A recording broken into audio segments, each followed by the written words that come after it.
It's a matter of great honor and pleasure for me to introduce Dr. Maria Perez Salda, to the webinar. She's a really accomplished women neurosurgeon. She's working currently as associate professor in Mayo Clinic and has a lot of contribution in neurosurgical education. She has organized several webinars, has delivered her very amazing lectures and many of the webinars, and also she has organized several workshops. So it is really a matter of great honor to welcome you here at this at our webinar on the updates on neurosurgery. So the floor is yours, Dr. Maria. Thank you very much for the very kind invitation. It's difficult to follow such an impressive talk by Dr. Lanzino, but I'm very happy to be here and really honored. Let me just share my screen here.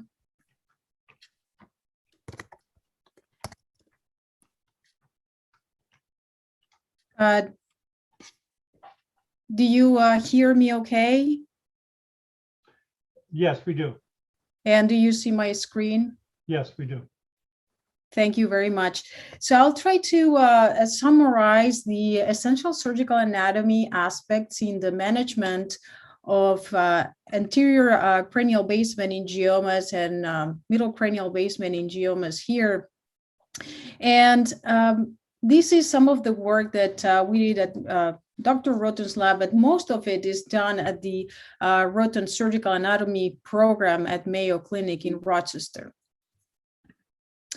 So just to introduce the concepts that you all know of the anterior cranial base, the posterior limit is the sphenoid ridge here, which is the lesser wing of the sphenoid. And just a couple of notes about the anatomy here. This is actually the roof of the orbit. As you know, crista galli, creamiform plate, and then the flat part here of the sphenoid bone called the planum. And then we see the optic canals, and this is the anterior limbus of the sphenoid and the tuberculum, and in between the prechiasmatic sulcus. The middle fossa, then we have the pituitary fossa here, and the middle fossa between the lesser wing of the sphenoid and the petrous ridge.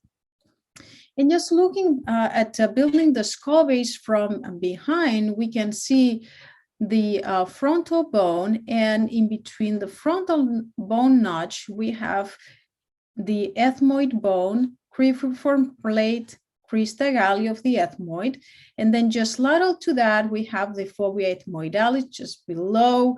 This is just the roof of the ethmoid cells, and then articulating posteriorly the sphenoid bone. We can see here the optic canal that faces medially the sphenoid sinus, superiorly is formed by the extension of the lesser wing of the sphenoid, and laterally and inferiorly by the optic strut. Just a better view of the sphenoid bone with the planum, the limbus of the sphenoid that we'll see in different ways throughout the lecture, and this is the tuberculum. Paying attention to the clinoid processes, the anterior clinoid process here, middle clinoid process is inconstant, but when it is, it's localized exactly here, just inferior and medial. And this is the dorsum and the posterior clinoid process.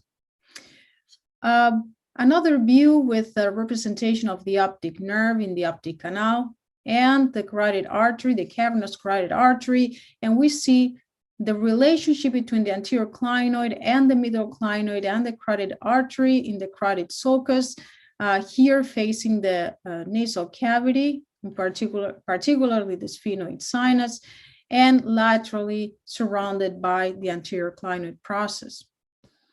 Important to know the anatomical variations of the middle clinoid that we published in the past, and this is in 30% of the cases we actually find a middle clinoid process, and this is a small one. And then we have here the kissing clinoids. Remember that the carotid artery is going to be just there. And Here is the corticoclinoid ring that is the most infrequent, but we can actually look at that in the preoperative CT when we're going to do either an endonasal approach, looking at taking out the middle clinoid, or an intracranial approach, looking at doing an anterior clinoidectomy. This is the anatomy we want to know because we don't want to break or twist the tip of the clinoid process. Here, if it's forming a corticoclinoid ring, because it can be dangerous to the carotid, you want to carefully drill and leave the tip of the clinoid there. So we're going to go back and forth between endonasal and intracranial anatomy. So from anterior to posterior, we have the frontal sinus, we have the ethmoid sinus, and the sphenoid sinus. And here we've resected the anterior clinoid process.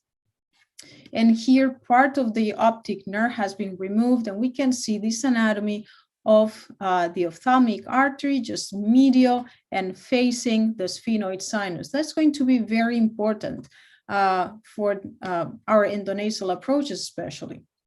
And then just another note here to look at is the ligaments that are surrounding the clinoid processes. This is the interclinoid ligament. This is the anterior petroclinoid fold and the ligament that goes behind it. And this is the posterior petroclinoid fold. In between the three of them, just in between both anterior and posterior clinoid process, we find the third cranial nerve. So the tip of the anterior clinoid is going to be attached to this, these two ligaments, and that is what we have to dissect when we remove the tip of the clinoid. This is an endonasal view, a medial view. This is the orbit and the area of the brain that we can have access to from an endonasal approach, especially midline, the gyrus rectus here. And then in between, you know, this is the tuberculum and the attachment of the diaphragm of the cella. And this is the area that we can really have access to in the suprasellar space with an endoscopic endonasal approach. So here another picture with just reinforcing the same concept. So some of the tumors that we can find, some of the meningiomas, this is a patient in his 60s with really severe personality changes noticed by the wife. And he eventually had MRI, had this very large tumor in the anterior cranial base, no olfaction, and really great amount of edema. Here we chose to perform a bifrontal approach like this, raising the pericranium. These are pictures by Dr. Villani in our lab. Performing the craniotomy. In this case, we did nothing was necessary to remove the supraorbital bar, and just drilling and removing the mucosa of the frontal sinus that we will obliterate later on with the fat and pericranium and a little bit of temporalis muscle. And then we divide the superior sagittal sinus as close as we can to the crista galli, just to have this intradural view. And this is the intradural view that we get. This is the crista galli, the end of the attachment of the falx and the olfactory nerves. And this is going posteriorly, how we can look at the optic nerves and the optic chiasm and the pituitary stalk, the carotid artery. So here we are facing, this is the limbus of the sphenoid, and this is the prechiasmatic sulcus right there. So we can also have access to the lamina terminalis, which will be important for some pathologies. And for instance, a tumor like this, we can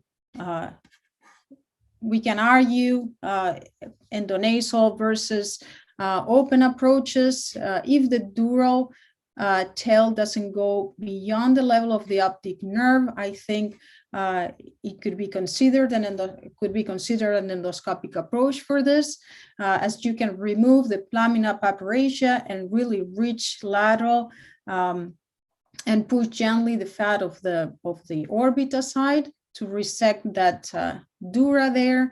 And in this case, the patient had no olfaction as well, and we chose to perform an endoscopic endonasal approach that the patient also preferred. And this is the traditional opening for this. We have to remember that the nose is a healthy tissue that we have in these cases. So Dr. Pinheiro came up with the idea to just perform a superior ethmoidal approach, leaving even both middle turbinates on. And we perform in all these cases a draft of the frontal sinus, followed by a superior ethmoidectomy and sphenoidotomy. In this case, we performed that as well, but just limiting superiorly the resection of the nasal cavity structures.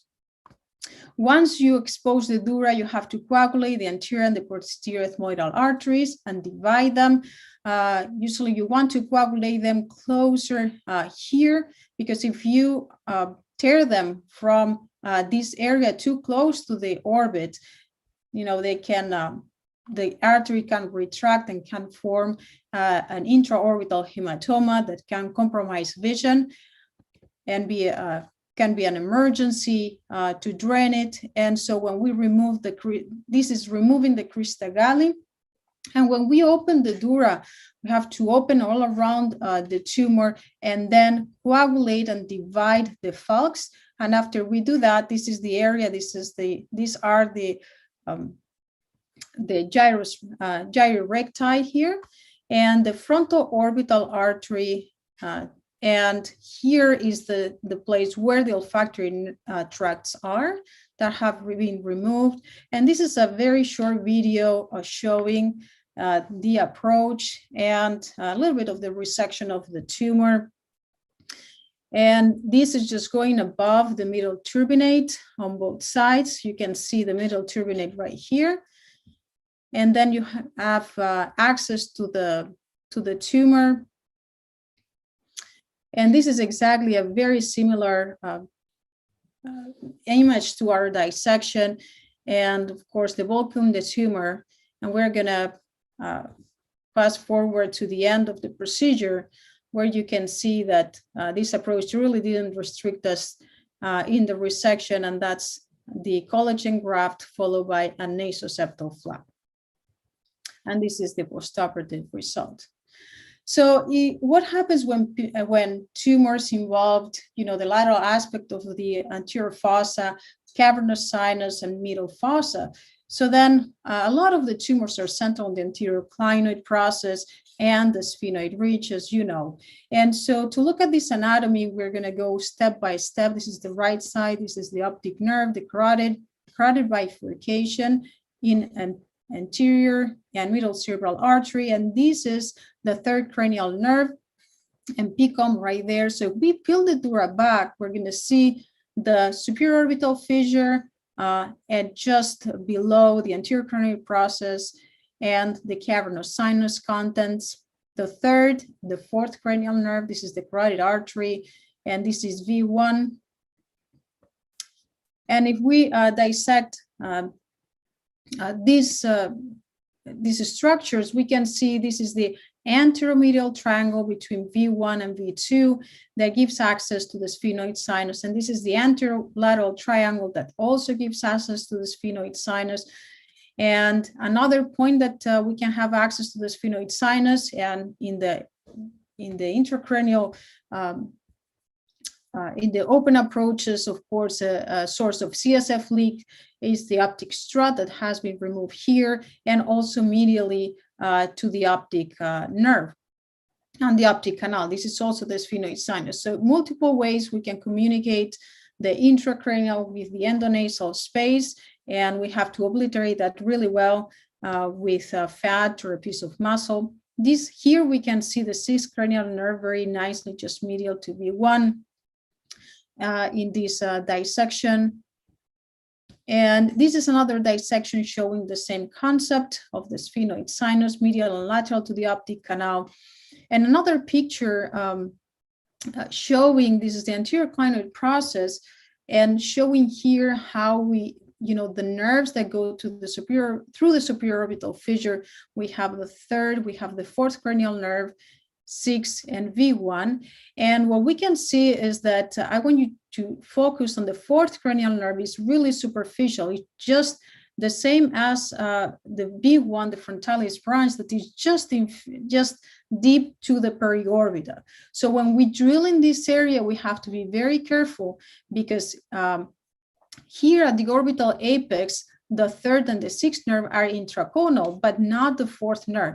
And if we stimulate that nerve and we have it register with microneedles in neuromonitoring, we can actually stimulate the fourth cranial nerve through the periorbital. So this is a series of dissections performed by Dr. Karstrom at Mayo Clinic and Dr. Graffio of the Orbitozygomatic Approach. As you know, this is the subfacial dissection and retraction of the temporalis muscle. The craniotomy, we perform a 2-piece OC usually, or a 3-piece OC, rather than a 1-piece. And then when we perform the 2-piece that is shown here, we take the orbitozygomatic bar and leave it retracted and attached to the masseter muscle. This is the meningoorbital band, and then we remove this bone of the roof of the orbit and just leave that little bit that connects towards the optic canal and the anterior clinoid process. We leave the meningoorbital band at that level. You can also divide it at that point if you wish, but it's a good reference here for the clinoid.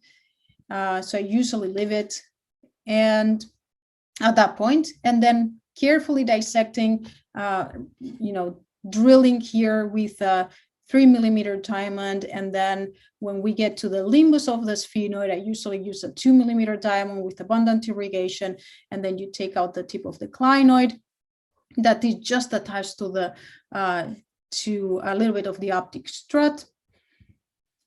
And just removing the piece of the clinoid here. And then we open the dura in that way. And now we have a really good reference of the optic canal. That's why we do the drilling extradural of the anterior clinoid process and the compression of the canal, because that sheath of dura is always there, no matter how much tumor is around the optic nerve. If you try to go just intradural, the optic nerve can be really flattened and can be surrounded by tumor. But if you go extradural, and then you have at least the reference of where the nerve has to go through. So then you open the dura in this direction, looking extradurally towards the canal, and you can actually successfully open the canal and divide this dura, and then you have at least one of the anatomical structures that you absolutely have to localize early in the dissection.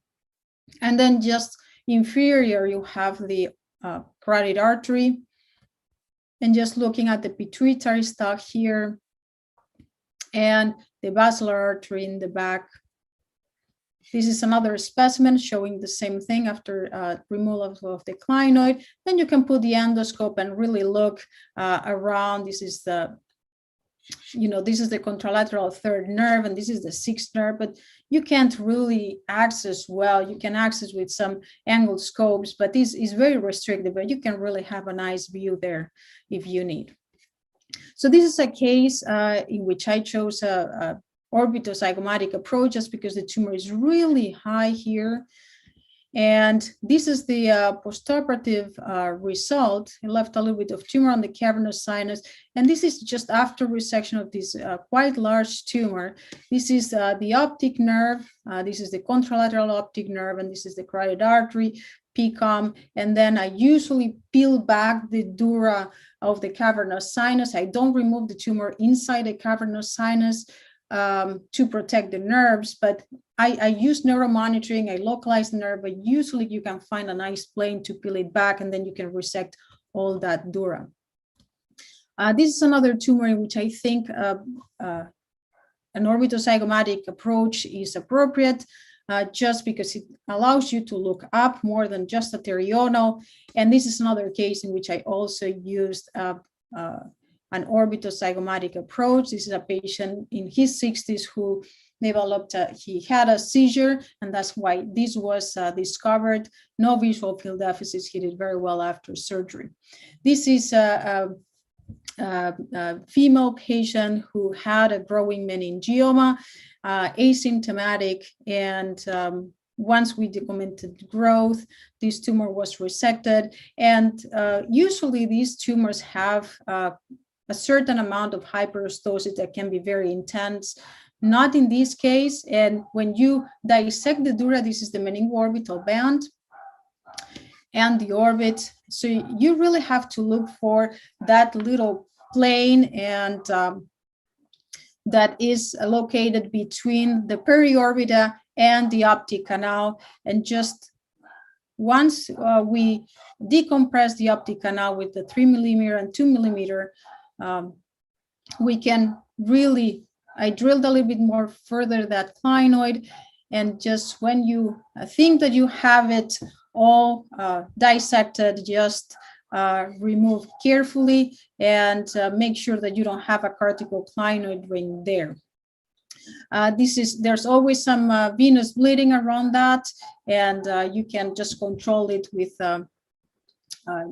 gel foam or Surgiflow, etc. So this is peeling back. This is the dividing the meningorbital band and peeling it back. And at that point, that has been all extradural. No tumor has been removed. So here is looking, this is the optic canal, and this is going down towards the optic canal dura. So you know that to decompress, you have to open the dura in the optic canal, but you have it localized. You know exactly where the optic nerve is going to be. And this is opening the dura of the falciparum ligament and the optic canal. And here, once we have peeled back the dura of around the middle fossa and around the cavernous sinus, then we have the dura with the tumor that we can actually resect. This is the optic nerve, and this is already decompressed.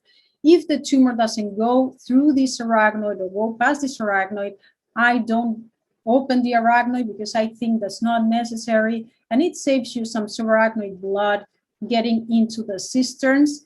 And this is just removing that tumor and cutting this. At that point, you just have the edge. This is the superior orbital fissure and a little bit of the cavernous sinus dissected here. And this is the dura that we are going to divide, and it's going to go with the tumor.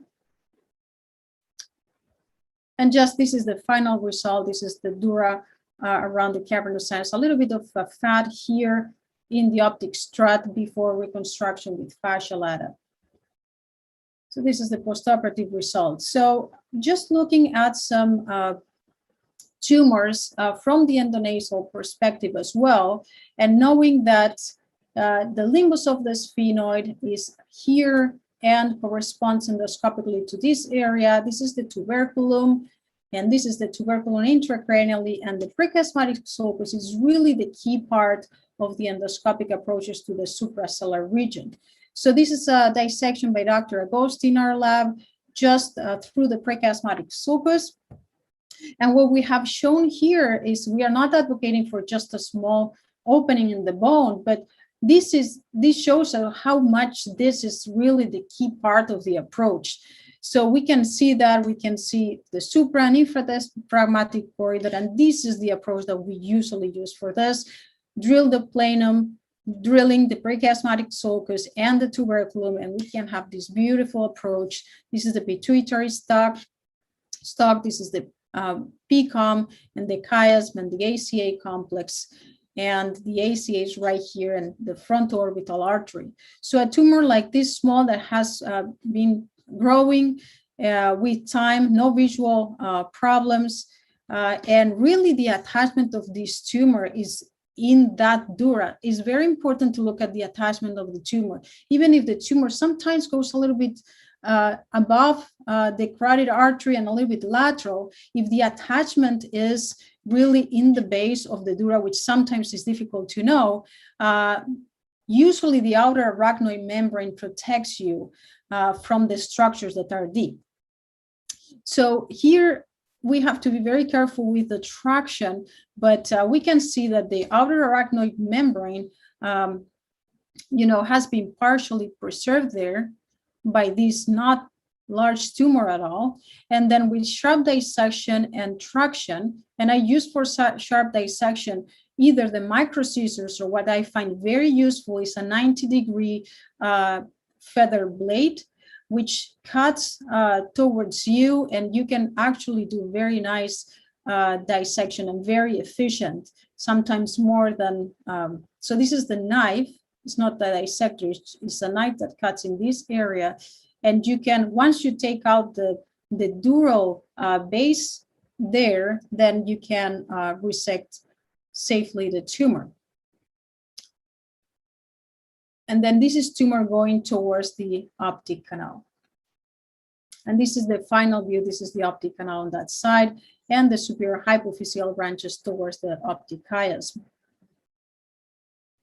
So a tumor like this also looks like the base of the tumor is also favorable for an endoscopic approach. And just to finalize this, we perform more of a plenum approach, of course, involving the prechiasmatic sulcus as well. This is a precellular type of sinus, so the pneumatization is not complete, but we can see that these are the optic canals, and this is a tumor that has a wider attachment. And again, always finding the arachnoid plane around the tumor. Once we have that, dural base almost completely removed, then it becomes easier to dissect the tumor. This tumor had a certain attachment there, and you have to always look for the vascular attachment that can be behind it. In this case, we saw that the anterior cerebral arteries looked a little bit, a couple of millimeters away, and this is a branch of the frontal orbital artery that goes towards the tumor, and this is the final operative view. So you can see the ACAs, this is lamina terminalis, and this is the optic chiasm, and the bed of the surgical cavity that the tumor left, and there's the frontal orbital artery right here. Then we reconstruct this with fascia lata, and the nasoseptal flap. The patient did really well after the procedure. This is the postoperative MRI. So just to finalize with a couple of images of the cavernous sinus, again, images from Dr. Agosti in the lab, and just to integrate the endonasal and open view. This is the cella, this is the carotid artery, and the classical view of the optic nerve, the ophthalmic artery, and the elements in the cavernous sinus. This is V1, this is cranial nerve, this is the third cranial nerve, and just macroscopic pictures of all this anatomy. This is the cranial nerve 6, V1, and the third cranial nerve, and the vascular structures from the carotid towards the cavernous sinus contents. And just to finalize with two general pictures of the same anatomy, endonasal and intracranial, both complementary. Those are essential in the armamentarium of the cranial-based surgeon. And I just want to finalize by thanking all these, these are the current fellows in the lab and all the other fellows and my colleagues who have contributed to this talk. And I just wanted to extend my invitation to our CME course in Rochester at Mayo Clinic. And if anyone is interested in a short training course or a dissection or a fellowship, please email our secretary and head of the administration of the courses, and we will be very happy to respond to you and talk to you about options. Thank you very much for the kind invitation.